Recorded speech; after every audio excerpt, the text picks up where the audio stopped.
But if your attention goes higher, say my attention is, I am only nothing but charity. I mean, what am I? It just flows. You just become the charity. So the difference between a person who is realized and a not realized is this, that the attention which was giving myth as reality to you is gone now, is gone higher. It can see that it is myth. Attention can clearly see that it is myth, and you can see that yourself, and you can remove yourself from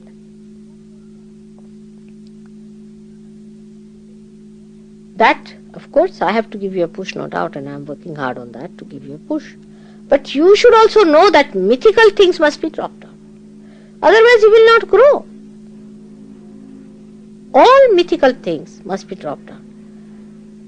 And the best way to do it is to be in thoughtless awareness. Because as soon as you transcend these three gunas, you become thoughtlessly aware.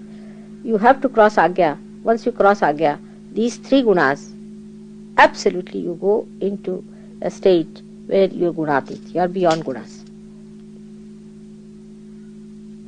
So you do not deliberately do anything, but it just works out. So now for you, because you are enlightened now, is to understand that our attention has to move higher and higher at a higher space. Now actually what has happened in realization?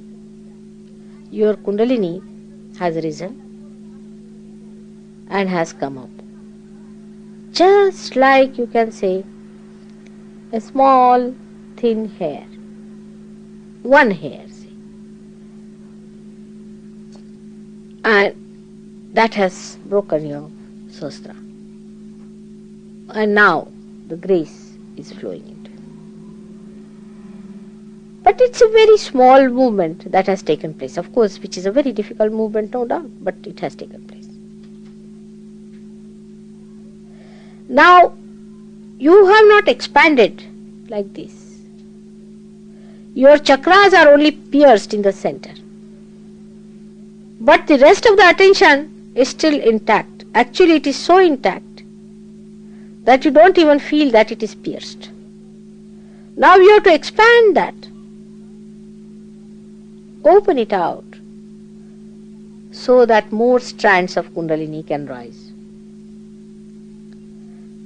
And your attention, which is in these centers, expands. By expansion, it drives out all that is mythical on the sides. On every center, we have our attention, which is being enlightened in the center through this light passing through. But light is too small for the darkness that you have collected. Especially for people of the West, I would say your confusions, you must get rid of them. But still you identify, because if I ask you anything, how are you? Means what? Means you are still confused. Alright? Confusion should go. One confusion was there, that this is realization or not. I hope that's over now with you people. At least now you believe it is self-realization. I had to tell people, no, you are self-realized now. You are. Still they would jump up like Jack in the box. You see, they'll say, no, we are not mother. How do you say this is realization? We expect this out of realization, that out of realization. That will be flying out of the door if you are realized, or something nonsensical like that. Thank God, these ideas have gone away. But when we are realized, there is light that has come in us. We have to grow it only by separating our attention from the myths. It is all mythical. I also play with you, because unless and until you are sure I am not going to give you a wrong idea about yourself. I want to see how far still your attention is moving. And I know. Still you are not sure. Still you are not sure of yourself. That's why the confidence is not there. First of all, you have to learn how to drive. Then you are tested. There will be 5 stones put together. The distance will be only that hardly a car can pass through, and the fellow will say you bring it zigzag. And you cannot do it. Why? That's how he makes you a master. The mastery of your attention will come when you will start seeing that it is all a myth. That upsets you. It's all a myth that upsets you. Just throw it away. Just throw it away and understand that you are the eternal attention. That you are the eternal life. That only thing that keeps you away from it is ignorance. And the ignorance is too simple to understand, that you have accepted myth as truth. Just drop it. It's all myth. You'll be amazed how your attention will rise. And you will see all these nonsensical things which used to frighten you or to elate you will drop out. And you will just smile at it. And then only you are going to enjoy yourself fully, because your attention will be completely drenched into the bliss of self.